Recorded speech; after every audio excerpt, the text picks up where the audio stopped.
Hello everyone, I am Sushil Kesri, Senior Physics Faculty, Vidya Mandir Classes, HL Korwa.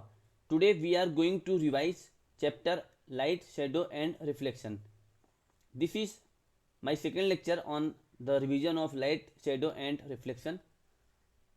Let's do a quick recap of the last lecture. हम लोगों ने last lecture में क्या क्या चीज़ें पढ़ा है वो देख लेते हैं पहले. तो सबसे पहले रेक्टिलिनियर प्रोपगेशन ऑफ लाइट. तो ये क्या है रेक्टिलिनियर प्रोपगेशन ऑफ लाइट, और हमने इसको एक एक्टिविटी के थ्रू एक्सप्लेन किया था. दो एक्टिविटी हमने लिया था यहाँ पे एक डिफरेंट कार्डबोर्ड्स ले लिया सेम हाइट का, और सेम हाइट पर हमने होल किया हुआ है, और इस साइड एक कैंडल लगा रखा है, फ्लेम जल रही है, और ऑब्जर्वर इधर है. तो ये ऑब्जर्वर इस कैंडल को देख पा रहा है क्योंकि ये सेम हाइट पर होल है, और यहाँ से जो लाइट आ रही है वो स्ट्रेट लाइन पाथ में ट्रेवल करते हुए ऑब्जर्वर की आई में आ रही है. तो इससे प्रूफ होता है कि जो लाइट है वो एक स्ट्रेट लाइन पाथ में ट्रेवल करती है. And this property of light is called as rectilinear propagation of light. एक दूसरी एक्टिविटी लिया था, एक स्ट्रेट रॉड है, पाइप है, और इस पाइप के थ्रू हम इस कैंडल की फ्लेम को देख रहे हैं. तो अगर ये स्ट्रेट है तो ये ऑब्जर्वर इसको देख पाता है, और अगर हमने इसको बेंड कर दिया तो ऑब्जर्वर इस फ्लेम को देख नहीं पाता, यहाँ पे जो लाइट आ रही है उसको देख नहीं पाता. क्यों? क्योंकि अब ये रॉड बेंड हो गई तो लाइट यहाँ पे ब्लॉक हो जाएगी. तो इस तरीके की एक्टिविटी से ये शो हो जाता है कि light always propagate in a straight line. So next was shadow.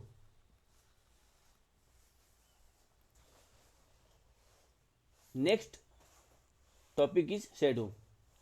तो शैडो डिस्कस किया था कि अगर एक सनलाइट है, सनलाइट के पाथ में एक ओपेक ऑब्जेक्ट आ गया तो ओपेक ऑब्जेक्ट क्या करेगा, इस सनलाइट को ब्लॉक कर देगा, या जो भी नॉर्मल लाइट इंसिडेंट हो रही है इस ओपेक ऑब्जेक्ट पे, तो ओपेक ऑब्जेक्ट इस लाइट को आगे जाने नहीं देगा और शैडो का फॉर्मेशन होगा. एक डार्क पैच आ जाएगा, अगर हम यहाँ पे स्क्रीन रखें तो वहाँ पर उसको बोलते हैं हम shadow.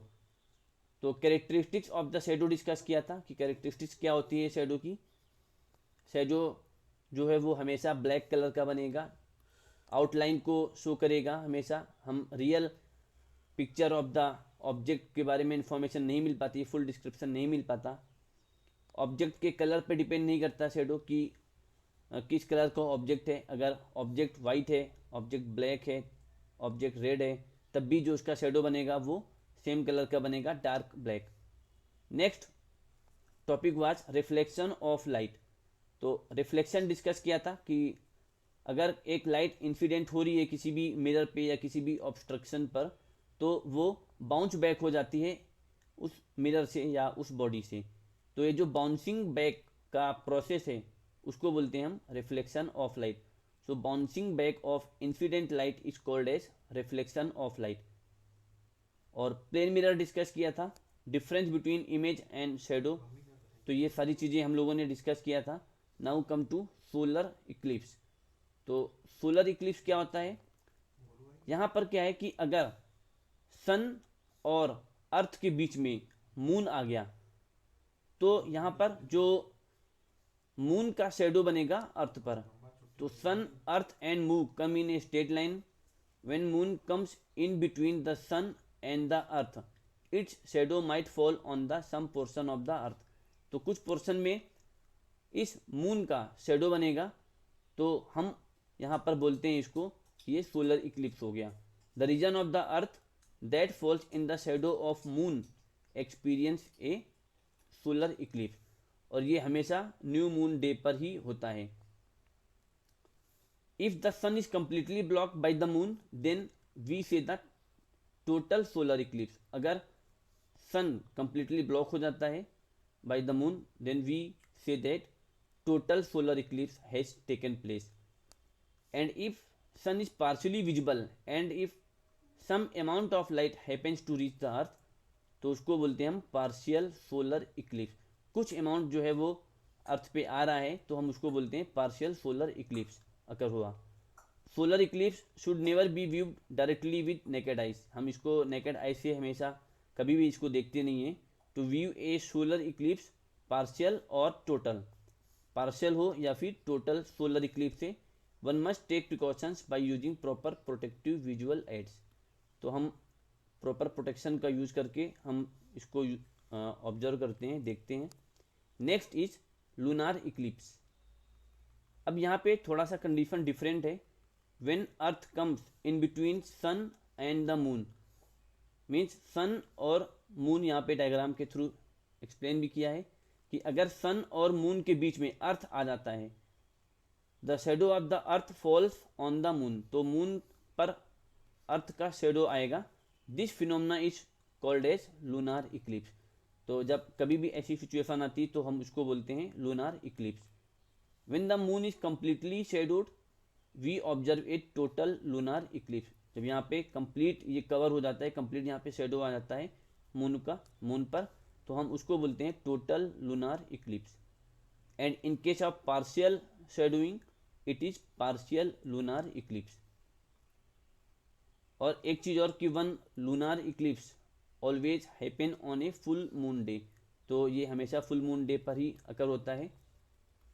Lunar eclipse where the moon is partially not visible because of the earth shadow is called partial lunar eclipse. And when the moon is completely not visible, जब कम्प्लीटली विजिबल नहीं होता है because of the shadow of the earth, then we call it total lunar eclipse. तो हम उसको बोलते हैं total lunar eclipse. Next is pin hole camera. तो यहाँ पर पिन होल कैमरा है, वो भी रेक्टिलिनियर प्रोपगेशन ऑफ लाइट के प्रिंसिपल पर वर्क करता है। जो लाइट है वो हमेशा एक रेक्टिलिनियर पाथ में प्रोपगेट करती है, ट्रेवल करती है।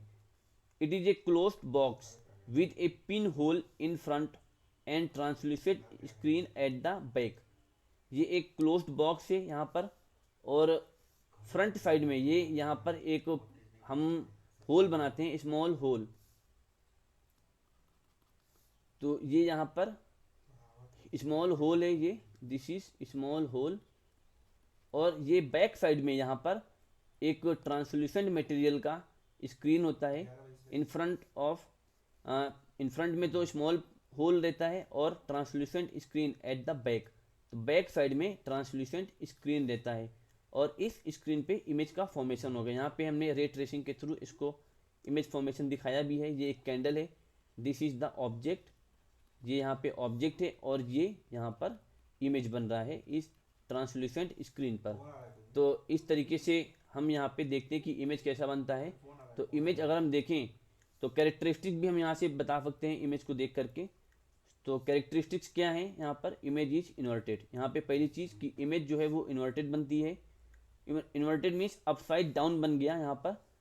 यहाँ पे फ्लेम, ऑब्जेक्ट में फ्लेम ऊपर है तो यहाँ पे इमेज में फ्लेम नीचे दिख रहा है।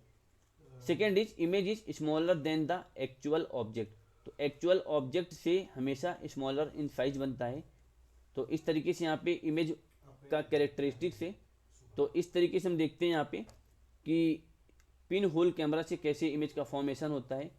नेचुरल भी यहाँ पे हम ऑब्जर्व करते हैं, जैसे सनलाइट जब आती है पेड़ों के बीच से उसके ग्राउंड पर तो डार्क पैचेस बनते हैं, तो वो क्या है, वो पिन होल कैमरा है। पिन होल कैमरा की तरह ही वर्क करता है और उसका इमेज ग्राउंड पर बनता है। तो इस तरीके से नेचुरल पिन होल कैमरा भी हम ऑब्जर्व करते हैं नेचर में। तो इस तरीके से हम देखते हैं। अब यहाँ पे ये टॉपिक पूरा कंप्लीट रिवाइज हो गया है। अगर किसी को भी कोई भी प्रॉब्लम हो तो वो अलग से पूछ सकता है, ग्रुप पे पूछ सकता है। I hope you understood the explanation. Thank you.